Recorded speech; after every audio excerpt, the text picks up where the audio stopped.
Hello everyone, welcome to my channel. This is Karuna, teaching the course Computer Architecture and Organization.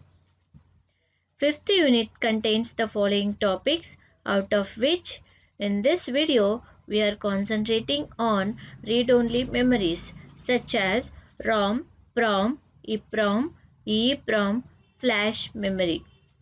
Introduction. Both static RAM and synchronous dynamic RAM chips are volatile, which means that they lose the stored information if power is turned off.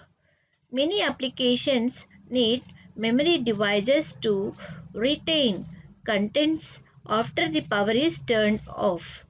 For example, when the computer is turned on, the operating system must be loaded from the hard disk into the memory. This requires execution of a boot program. It is quite large and stored on the disk.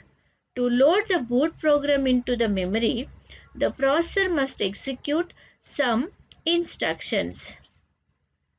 So, processor needs to store these instructions into a non-volatile memory so that they will not be lost after the power is turned off. Different types of non-volatile memory have been developed. A special writing process is needed to place the information into this memory. Its normal operation involves only reading of data. This type of memory is called read-only memory. Read-only memories. This is the configuration for a ROM cell. Transistor, bit line, word line, and P is the switch. Okay, so a logic value 0 is stored in the cell if transistor is connected to ground at point P. Otherwise, a logic 1 is stored. The bit line is connected through a resistor to the power supply. To read the state of the cell, the word line, this is the word line, is activated. Thus, the transistor switch is closed and the voltage on the bit line drops to near 0. If there is a connection between the transistor and ground, if there is no connection to ground, the bit line remains at the high voltage, indicating logic 1. A sense circuit at the end of the bit line generated the proper output value. Data are written into a ROM when it is manufactured. So, read-only memory. Data are written into a ROM when it is manufactured. PROM. Some ROM designs allow the data to be loaded by the user, called programmable ROM.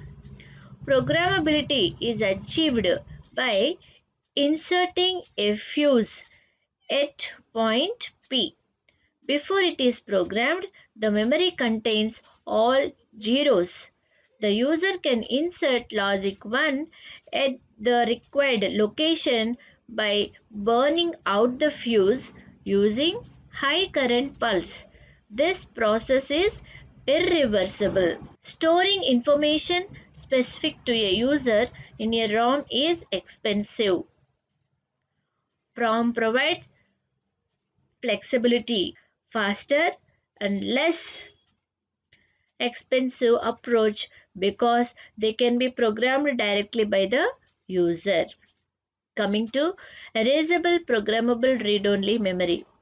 Erasable programmable read-only memory. This is another type of ROM chip which allows the stored data to be erased and new data to be loaded. Such an erasable reprogrammable ROM is called EEPROM. Erasable programmable read-only memory. It provides flexibility during the development phase of digital systems. Erasability is achieved by exposing the chip to ultraviolet light. Next, coming to another ROM known as electrically erasable programmable read-only memory. So the disadvantage of EEPROM is that a chip must be physically removed from the circuit for reprogramming and its entire contents are erased by ultraviolet light. The advantage of this memory is it is possible to implement another version of erasable PROMs that can be both programmed and erased electrically. Such chip called EEPROM, which do not have to be removed for erasure.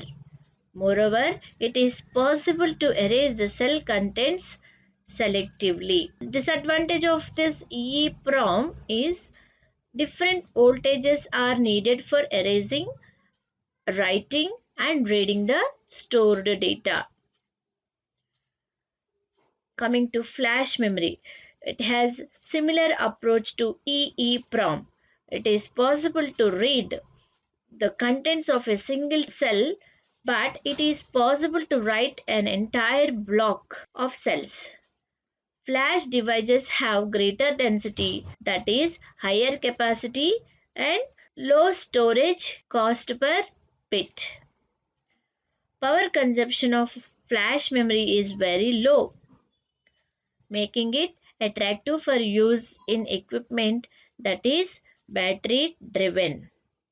Single flash chips are not sufficiently large, so larger memory modules are implemented using flash cards and flash drives. A big challenge in the design of a computer system is to provide a sufficiently large memory with a reasonable speed at an affordable cost.